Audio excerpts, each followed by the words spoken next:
Watering. What do you use for a water source, and how do you go about watering your plants? So I do use tap water. I used to use rainwater, but where I am now, I don't have the space to be able to do that. So city water, super chlorinated. So I do have to let it kind of bubble for at least 24 hours. So I'll fill up a big brute garbage pail with monster air stones in there, and I think there's 6 of them on a big manifold with a pump and everything. So let it bubble for at least 24 hours before I do my first watering out of there. But I'll get a few waterings out of that brute container. So it's like I want to say it's like a 36-gallon reservoir or something like that. So it's not huge, but it's a good size. And I'll throw my mosquito dunks into that water as well. Let them just kind of be in there and bubble with the air stones, and yeah, then I just go from there.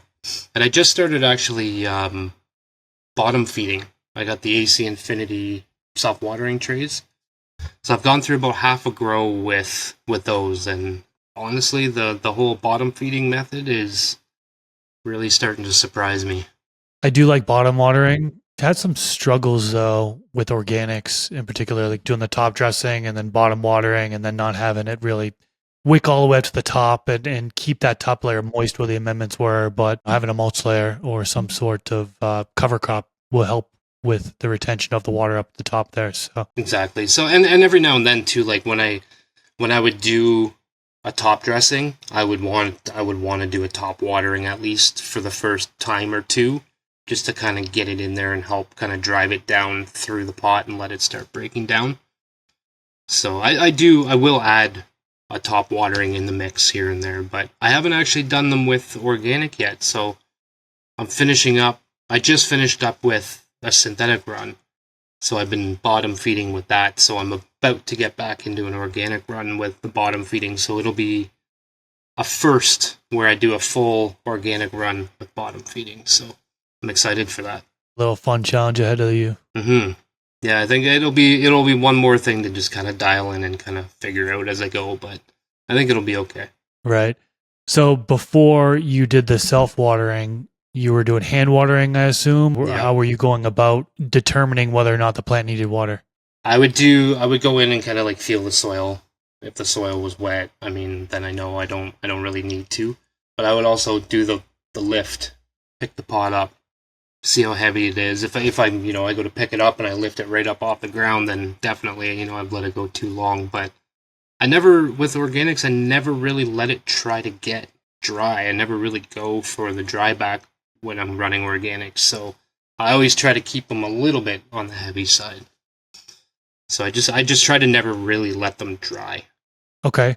And now with organics, do you monitor the pH or the EC or ppm, anything like that? Or are you pretty much hands off when it comes to all that?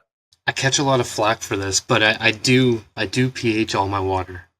And a lot of people always, again, whether it's right, wrong, doesn't matter. I just got into the habit of pHing everything from day one, and I've always even when I had rainwater, I still pH'd it because it would sit out there and it would, it'd be in the sun. Temperature changes the pH, hotter, colder, pH goes up and down. So yeah, I do. I do pH, and I like to keep it between like 6 and 6.5 is kind of my range. So if I hit anywhere in there, I'm good. I'm happy with that. Okay. So you're monitoring the pH of the water before actually putting it into your soil.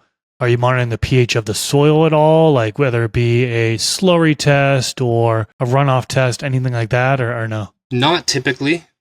Okay. If I run into problems with anything, like if I start noticing like there's something going on with my plants and I don't know what it is, my very first go to, and I tell everybody this before you dive too deep into anything, don't just start trying a million things. Do yourself a favor and check your runoff before you do anything. That's always my first go to. So sometimes I do monitor that, but it's not something I do all the time. It's only if I run into something. Understood. And then how about EC or ppm to get an idea of how much nutrition is in the medium? No, I never. Honestly, I had an EC pen or whatever monitor, whatever you want to call it. I had one when I first started growing because I went out and bought everything that YouTube told me to, and I never really used it. Never really used it. Like, I've always been kind of the same style of growing almost since I started, so I've just never really needed it. I found. This clip was brought to you by AC Infinity. Use discount code MrGrowIt15 to save on any of their gardening products.